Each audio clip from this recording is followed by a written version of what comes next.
As parents, we have a responsibility to our children. Allah subhanahu wa ta'ala tells us that every single person is going to be asked about their amana. What's an amana?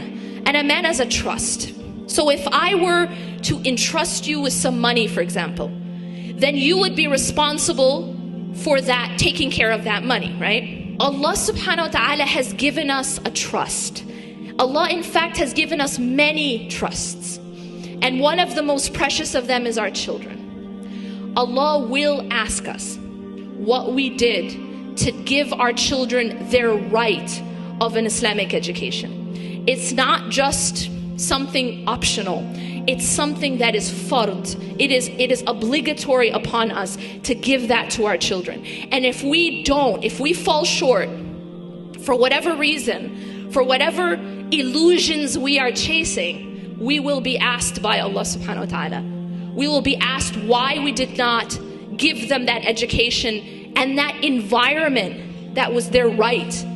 It's a right upon us, right? That it is actually an obligation rather upon us, and it is their right. Many of us are under the impression that because there's some sort of so-called separation between church and state.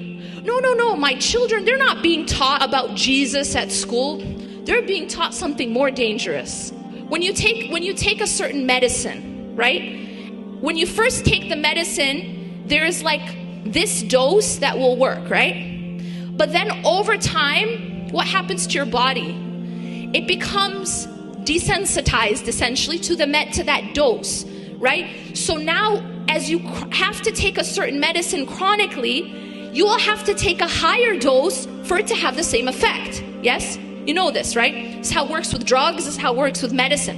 It's the same thing psychologically. So what happens is when you become exposed to something a lot, your heart starts to become desensitized. In other words, you become numb. You're putting your children in this environment. How can you think you're not going to be asked? That you didn't do your utmost best to give them the best environment, to give them their best opportunity, and to protect them the most you can. I understand you can't protect your children from everything. I get that. Only Allah subhanahu wa ta'ala can protect them. But wallahi, you're going to be asked about what you did. You're going to be asked about, did you do your part to give them the best protection and the best opportunity to know Allah subhanahu wa ta'ala that they can.